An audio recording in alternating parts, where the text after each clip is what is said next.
So Haiti is the poorest country in the world. However, you might be very surprised to find out why Haiti is the poorest country in the world. Haiti was one of the richest places on the planet in the 1700s. The population of Haiti was 4-to-1 slave to free Frenchmen. So you basically had about 450,000 slaves there and 120,000, 125,000 free Frenchmen and women. Led by a slave named Toussaint, Haiti successfully overthrew one of the most powerful armies on the planet in 1804 and declared their independence. However, France made a deal with them, with warships at the ready, saying that we will invade you, recapture you, and re-enslave you unless you pay for the lost property. Well, that lost property was the human lives of the Haitians themselves. So France slapped Haiti with a $21 billion bill. That's $21 billion in today's money. It took until 1947 to pay off the initial loan. It took Haiti almost 150 years to pay off that loan. And obviously you guys know about loans and financing and debt. So how did Haiti pay that money off? Especially because France forced them to give them 50% off of their products. So Haiti was accounting for 3/4 of the world's sugar at the time. And I think a quarter or maybe 1/3 of the entire slave trade at the time. Saint-Domingue was also known as the capital of the slave trade in the West Indies, and also the worst place for a slave to end up because it was so brutal, torturous, and you could be raped and kidnapped at any point in time and sent anywhere in the world. So that debt was financed and collected by French banks, as well as an American bank that was established in 1812, which is called Citibank. That's right. Your bank has been collecting money from Haitian people to pay for their own freedom since 1812 and stopped only in 1947. With the natural resources and the people working the land that Haiti had, it should have been one of the richest countries in the world. But the transfer of wealth from Haiti to France and Haiti to French banks and Haiti to American banks to finance what is called the independence debt, which is no more than a debt for the descendants of slavery to continue to pay the countries and the people that enslaved them for their own freedom. It's well documented. It's well documented that the debt was based on slave owners losing their property. In 2004, the Haitian government demanded that France pay back the billions of dollars that it forced the Haitian people to pay for its own freedom. So think about this.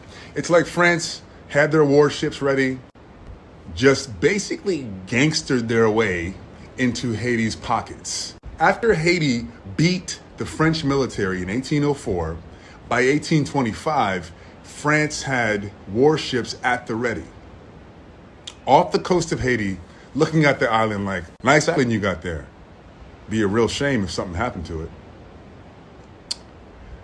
Okay?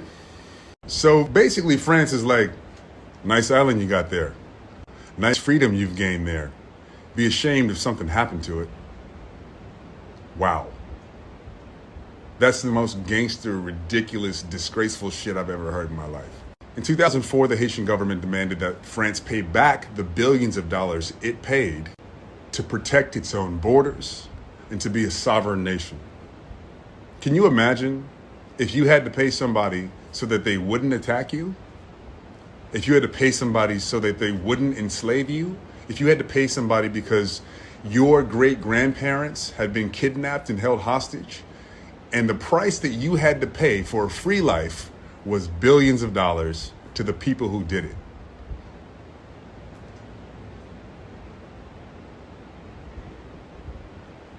I'm trying to wrap my head around what that would feel like. And I guess you have to ask a Haitian person. Wow, France, really? Really?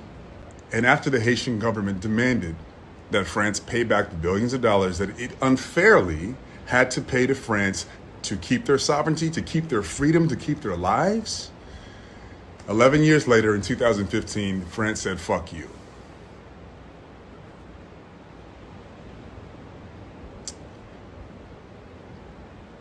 Really, France? Wow, that's not going to age well. So if you've ever wondered why Haiti's so poor, ask France.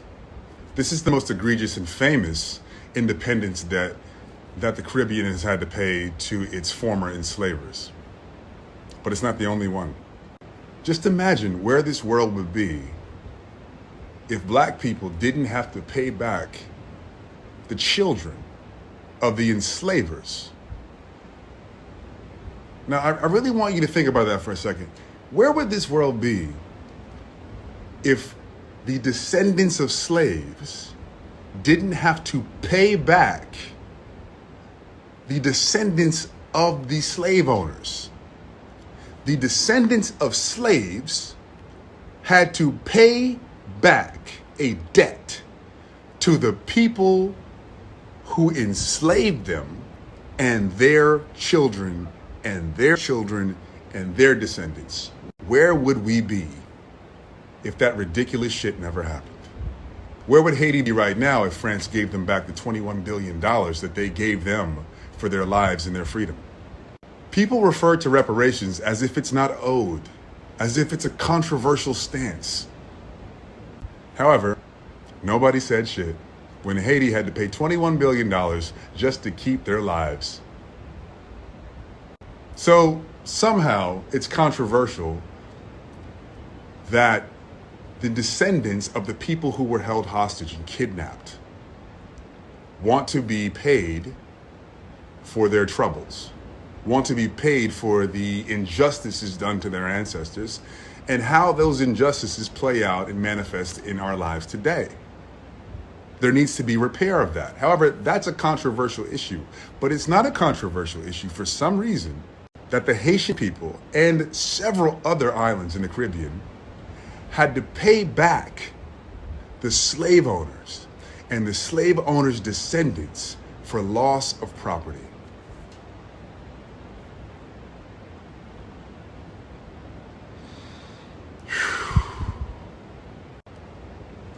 Is it starting to sink in?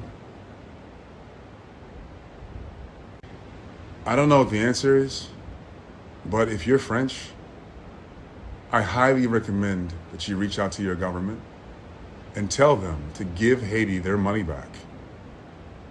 It's fucking disgraceful. I love you guys. I'm just being honest.